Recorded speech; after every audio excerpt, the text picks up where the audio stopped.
Hujan gerimis membasuh halaman rumah joglo tua yang berdiri kesepian di tengah malam. Pohon-pohon jati besar bergoyang gelisah ditiup angin, seolah berbisik tentang rahasia yang tersimpan di dalam dinding kayu gelap itu. Hanya satu lampu kuning redup yang berani menyala di pendopo.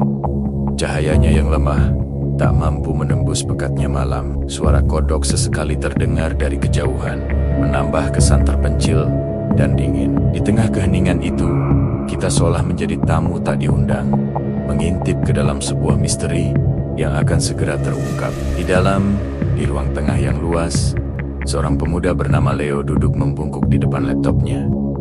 Ia terlihat frustrasi. Di sekelilingnya, peralatan musik modern kontras dengan suasana kuno ruangan. Di sudut yang remang, seperangkat gamelan tua teronggok, diselimuti debu dan waktu. Terdengar suara ketikan keyboard yang kasar, diselingi helaan napas berat. Gagal lagi, gumamnya pada diri sendiri. Deadline besok, aku butuh sesuatu yang beda, sesuatu yang benar-benar baru. Keputusasaannya terasa pekat, sama pekatnya dengan bayangan yang menari di sudut-sadut ruangan. Matanya yang lelah kemudian tertuju pada sebuah peti kayu berukir yang terletak tak jauh dari gamelan kuno itu. Didorong oleh rasa penasaran, atau mungkin keputusasaan, Leo bangkit dan berjalan mendekat. Dengan sedikit usaha, ia membuka tutup peti yang berdecit tua. Di dalamnya, ia menemukan sesuatu yang tak terduga. Sebuah gulungan kertas kulit yang sudah menguning, berisi deretan notasi angka Jawa kuno. Matanya yang semula redup, kini berbinar, seolah baru saja menemukan harta karun yang telah lama hilang. Ia merasakan ada getaran aneh saat menyentuh kertas rapuh itu.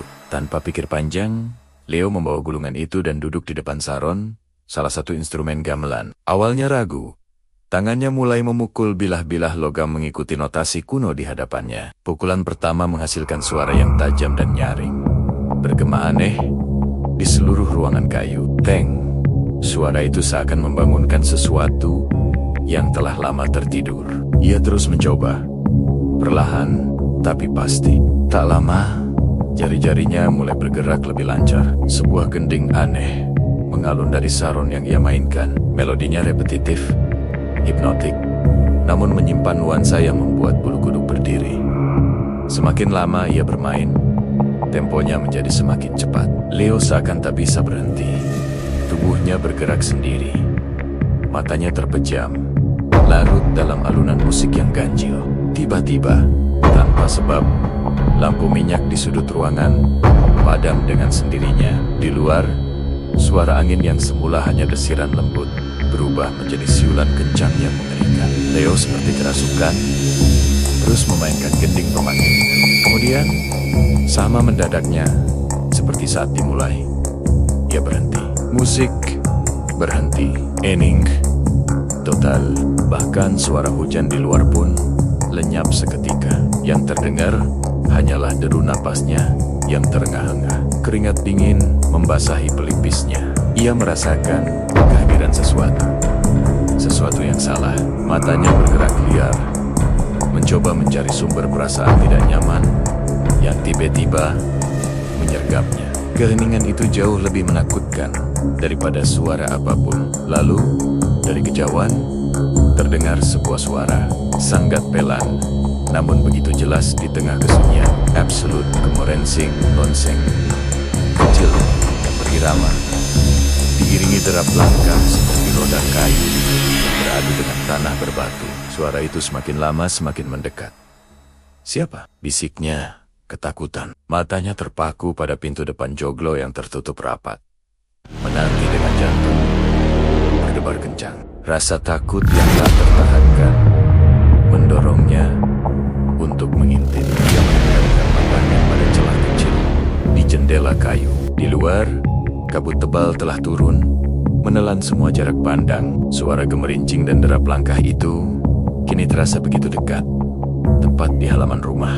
Bersamaan dengan itu, tercium bau anyir yang menusuk hidung, membuatnya hampir muntah. Melalui celah sempit itu, pandangannya terbatas, menambah rasa tercekik dan panik. Dan di sanalah ia melihatnya. Di tengah kabut tebal, samar-samar terlihat siluet sebuah rombongan. Mereka semua berbaju hitam, memanggul sebuah keranda jenazah. Namun, ada yang aneh. Di atas keranda itu, melayang sebuah bola api kecil berwarna merah menyala. Dan yang paling mengerikan, kaki mereka tidak menyentuh tanah.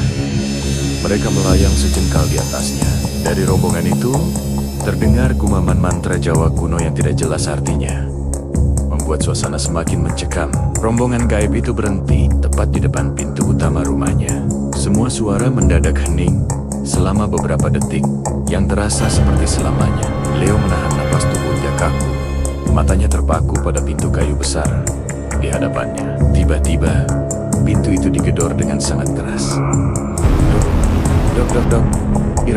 Irama gedoran itu sama persis dengan gending yang baru saja ia mainkan. Suaranya memekakkan telinga. Leo terlonjak kaget, terhuyung mundur, lalu terjatuh ke lantai. Jantungnya serasa berhenti berdetak. Sambil merangkak mundur dengan panik, ia melihat pemandangan paling mengerikan dalam hidupnya. Pintu itu terbuka perlahan. Dengan sendirinya, engselnya berderit panjang. Angin kencang menerobos masuk, membawa serta kabut tebal dan bau amis yang lebih pekat. Dan suara kelinci lonceng itu kini terdengar dari dalam ruangan. Di ambang pintu, tidak ada siapa-siapa. Tidak ada rombongan berbaju hitam. Hanya ada sebuah keranda kosong yang melayang perlahan masuk ke dalam pendopo, bergerak lurus ke arahnya. Suara derit kayu keranda dan mantra yang kini semakin keras seolah memenuhi setiap sudut ruangan. Dengan suara bergetar dan putus asa, Leo hanya bisa menjerit tertahan. Ampun bah, layar menjadi hitam pekat. Terdengar satu pukulan saron terakhir, sangat keras. Teng, diikuti suara pintu joglo yang terbanting menutup dengan kencang. Blam, hening sejenak. Lalu dari kejauhan, sayup-sayup terdengar kembali alunan gending kematian itu dimainkan lagi. Tapi kali ini suaranya terdengar lebih ramai, seolah ada pemain tambahan yang baru saja bergabung.